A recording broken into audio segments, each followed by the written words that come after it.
Hello. Hey, what's up? Hey, Ville's taking a leak, so he's going to be back in a few seconds. No problem. Okay. As long as it's a number one. Yeah. Well, you never know when you're approaching middle age. Well, exactly. Yeah, it could just turn into a number two. Indeed. Yeah. Unplanned. So, how are you? You had a good morning? Yeah, pretty good. Yeah. It's we've been chatting away. Yeah, chatting away in the very. And is Finland still home? Do you all still live over there? Yeah. We're based there. Everybody lives there and us there. I was in LA recently. That was a shock to my system. I hadn't seen any sunshine in about 6 years. Okay.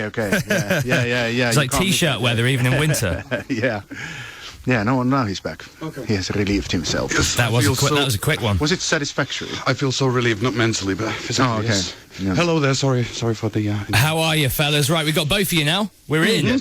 Yes, we're both in. We're locked in, ready to go. So you guys are legally old enough to drink now, aren't you? Yes. 21 years old, 2 decades in the band. Yeah, I was thinking of drinking what? There's several ways of counting how old the band is. Basically, me and Mige, we started like the first. We decided on the name. The baptism. That was done about 92. So I'd say it's. That was about 21 years. Yeah. Of legal age, then 21. Yeah, in America. Do you remember the day you two met? Do you remember meeting each other, encountering each other for the first time? Oh, we were pretty young. It was in school, but I don't remember the particular day or the moment. Me neither, thank God. Yeah. There wasn't any There wasn't a moment then when you gazed into each other's eyes and it was like the first time you heard the Beatles. Yeah. Yeah. No, that happened way later. That happened to the Dark House and Tour Bus, back in 2003. Yeah, you needed the puberty for that, that kind of anger, I'm sure you guys get this a lot, but I've got a confession to make. Sure. In my teenage years, when I was exploring, my sexuality, and having sexual experiences for the first time, the soundtrack to a lot of those encounters was your band. Were you alone or with a person? I was practicing alone in my room in the dark. Okay. No. Then it's okay. It was with girls. But there was a lot of him going on all the time. I'm sure you get that a lot, though. I mean, is love the kind of your preoccupation in terms of theme and content and subject matter with the music? Is love your favourite, topic to address and explore? Well, I think that it's such a complicated and multi-layered topic that, it never ceases to amaze me.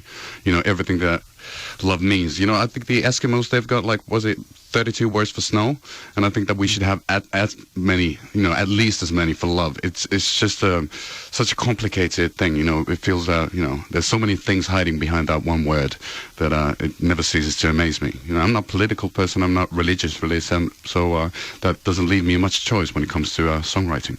Your spirituality is found in love and relationships and connections with people in that way. And Satan. Yes. Yeah. Never forget the grand old. Do you find it easier writing music when you're happy and in love, or do you find it easier when you're perhaps, out of love and experiencing pain and difficulties and separation? And well, I think that there's always there's a melancholy even in happy relationships. You can't always be good and jolly. So I try to take advantage of those situations and maybe pull the carpet underneath my own legs at times just to be able to write a couple of more ditties and get the tours going.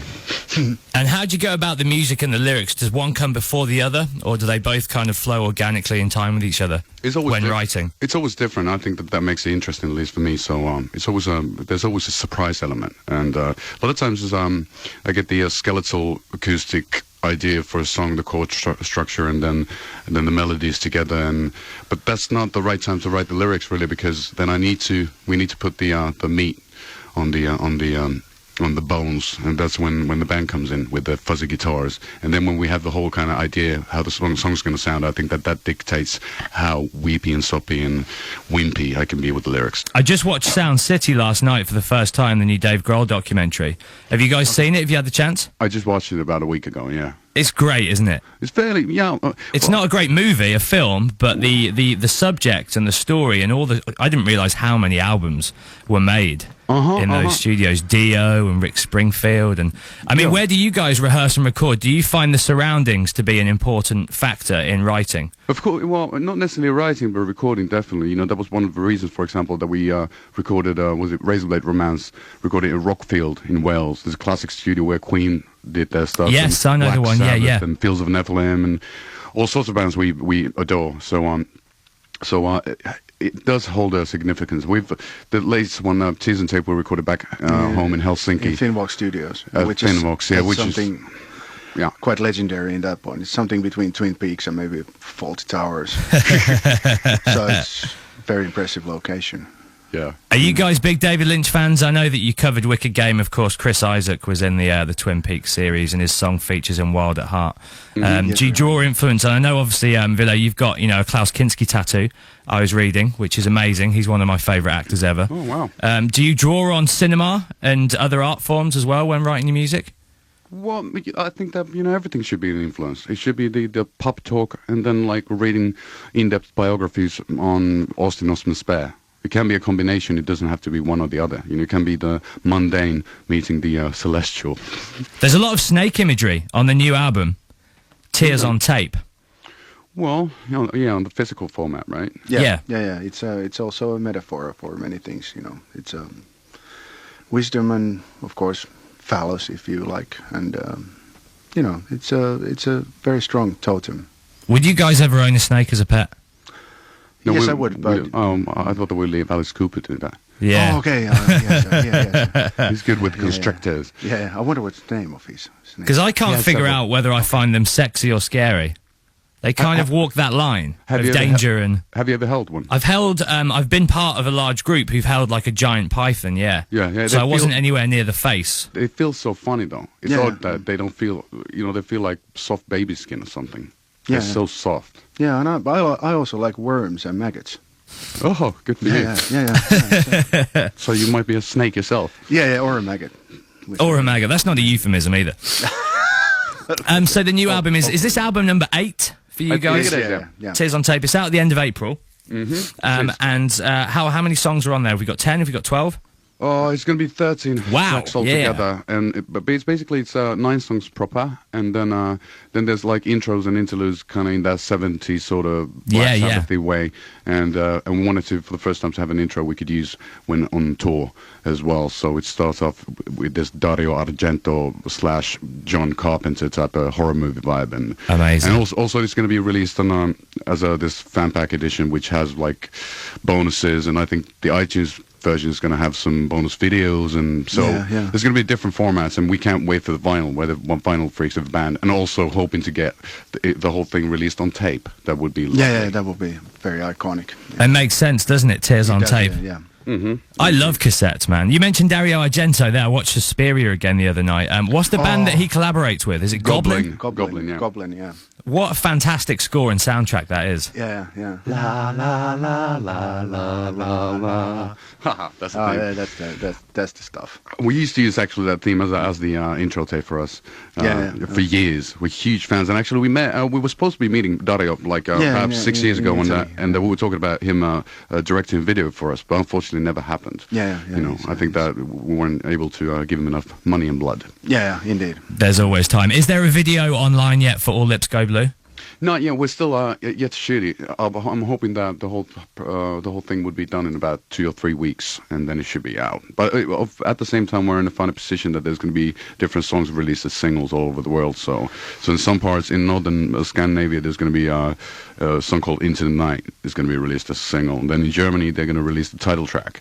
So it's going to be, I think, a blast for the for fanatic hymn fans that there's going to be 3 videos out pretty soon. So you can get a good idea what the whole album is about, 3 different angles on the same topic. Has that been a current theme in a lot of your career when releasing albums? Have you tended to release different singles in different parts of the world? At times, but this time it's the way most colorful and confusing way of getting all that stuff out. But I do kind of think that it's a cool thing. We just shot videos for the two tracks I mentioned, Tears and Tape and Into the Night. They're nearly done, and then we're trying to figure out when and how to pull off All Lips Go Blue. So, but it'll be a blast, Well, how would you, if you had to kind of liken this to perhaps one of your albums from the past, which one would you say is perhaps most like? I'd definitely say Love Metal from 2000. Cool, yeah. We actually used the same studio for the Fawlty Towers / Twin Peaks thingy, maybe Black Eyed Jacks. Yeah. So we're working with the same producer, the Finnish guy called Hiili Hiilesmaa, and then it was mixed in London by Tim Palmer. the same team basically. So it has similarities, production, sound-wise. You know, So we can expect a bit of that Buried Alive by Love, heavy guitars. it's going to be heavier. But at the same time, it's going to be like let's say, a mixture of Buried Alive by Love meeting The Funeral of Hearts. Okay, So there's nice. gonna be Yeah. a lot of like melancholy, croonery type of vocals, but at the same time having really Sabbathian, cathedral, like bang your head to the wall, knucklehead riffs. So it sounds like the perfect package for anyone who's a fan of your band. Both sides of what you do. Well, hopefully, yeah. Hopefully, yeah. We're confident. Good. Well, yeah, you really sound confident. Yeah, there, mate. we're confident. I think. Mommy. You're a Roy Mommy's Orbison little fan, boy. Ville. Bits and bobs, yeah. I do like the. Well, he's a great singer, or was a great singer, and I don't know all of his album. I love. I've been basically folk-wise. I've been listening to Chris Whitley, if you know that fella. I don't know. Maybe you should check out Chris Whitley's Whitley. Dirt Floor. It was Is that with a H? Oi? Is a Whitley with a H? Yeah, Yeah. it is, and a fellow who unfortunately passed away a few years back, and he did several different kinds of albums. But you should check out Dirt Floor. It's pretty tough to get, but it's just man and a dobro, and he's got this really gravelly type, Mark Lanigan type of voice, and it was just recorded in a cabin one night. And it sounds amazing. It sounds bigger than a lot of big production albums. That's one of my main influences on when I was started writing Tears on Tape. Nice. And when are we going to see you performing some dates in the UK? Well, the first one, we're going to do a few kind of record release party / showcase gigs around Europe and the US. So we're playing Dingwalls in London in late April, and unfortunately it's sold out. Well, good for us. Good for us. Good for you, yeah. Yeah, but it's so we're doing a couple of smaller clubby thingies, and then playing festivals. We're doing Download. this year. Awesome. So that'll be wonderful. And when when the school starts, let's say mid-August or whatever, that's when we start touring proper. At the moment we're booking gigs and trying to figure out where we're going to start it from. But Wolverhampton, here we come.